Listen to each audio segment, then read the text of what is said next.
WhatsApp guys, this is Avinash, ये official fitness अभी। आज का जो टॉपिक कवर करने वाले हैं वो है does gym workout causes heart attack. क्या जिम करने से क्या हम लोग के चांसेस ज़्यादा हो सकते हैं हार्ट अटैक के, या इवन हम लोग जिम करने से या फिटनेस करने से क्या हार्ट पे असर पड़ता है और हार्ट अटैक या इवन डेथ होने की संभावना बढ़ सकती है।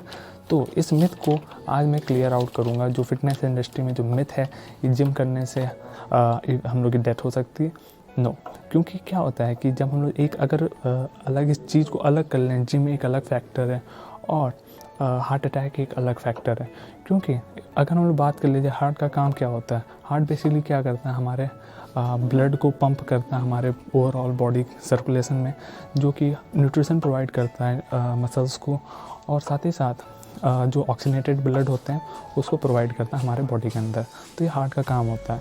और जो जिम होता है, जिम जब हम लोग करते हैं तो हम लोग का ब्लड सर्कुलेशन काफ़ी तेज़ी से इंक्रीज होता है। उस टाइम हम लोग का हाइपरट्रॉफी में हम लोग की बॉडी चली जाती है।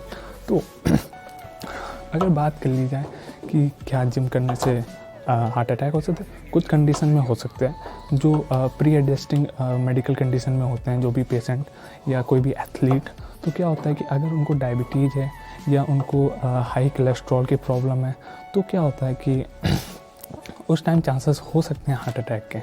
फॉर एग्जांपल, अगर कोई कोलेस्ट्रॉल यानी कि जो हम लोग का ब्लड फ्लो है, जो हम लोग का ब्लड सर्कुलेशन जो चल रहा है, वहाँ पे अगर कोलेस्ट्रॉल, बैड कोलेस्ट्रॉल ज़्यादा है, तो उस टाइम क्या होता है, ब्लड फ्लो में ब्लॉकेज आ जाता है, जिसकी वजह से हार्ट पे असर कर सकता है। तो वही हम लोग कहते हैं कि अनसैचुरेटेड फैट ही लीजिए, क्योंकि वो गुड फैट होता है, और जो सैचुरेटेड और ट्रांस फैट होते हैं वो काफ़ी बैड फैट होते हैं।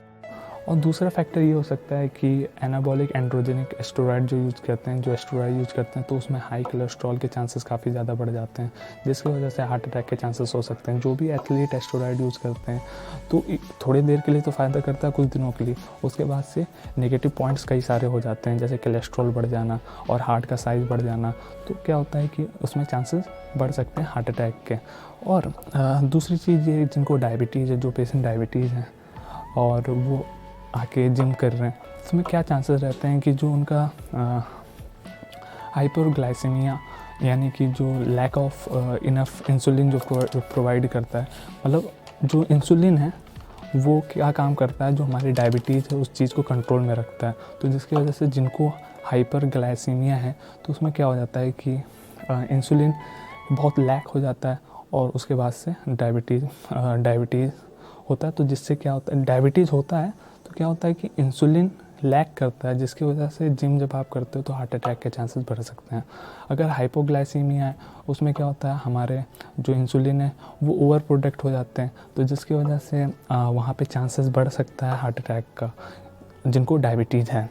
और तीसरा फैक्टर ये हो सकता है high BP. High BP basically जाता है साइकोलॉजिकल वे में, जो ओवर थिंकिंग करते हैं, जो मेंटल हेल्थ प्रॉब्लम रहती है, जिनका हाई बीपी काफ़ी ज़्यादा रहता है, और वो उस टाइम हाई बीपी ऑलरेडी उनका ब्लड फ्लो काफ़ी तेज़ी से बढ़ रहा है, इंक्रीज़ हो रहा है, और उसके बाद से अगर आप जिम करोगे वो एक्स्ट्रा आपके ब्लड फ्लो को फोर्स करेगा, तो जिसकी वजह से हार्ट पे असर करेगा, हार्ट अटैक के चांसेस हो सकते हैं। तो ये 3 फैक्टर थे, ब्लड प्रेशर का, डायबिटीज़ एंड कोलेस्ट्रॉल का।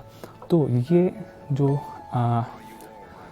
मिथ था फिटनेस इंडस्ट्री में कि जिससे जिम करने से क्या हार्ट अटैक के चांसेस बढ़ सकते हैं, तो यही कुछ ऐसे फैक्टर्स थे जिनके वजह से हार्ट अटैक होता है। और नॉर्मली जिम करने से आपकी बॉडी फिजिकली इम्प्रूव होती, ना कि अंदर से, जो कि इंटरनली जो हम लोग के ऑर्गन्स हैं उन सबको इम्प्रूव नहीं करता, वो सब हम लोग के ऊपर होते हैं, उनके डाइट के ऊपर होते हैं। तो ये था आज का topic. I hope all of you guys clear all the doubts. Does gym workout causes heart attack? So stay tuned with us. Official Fitness Avi sign off.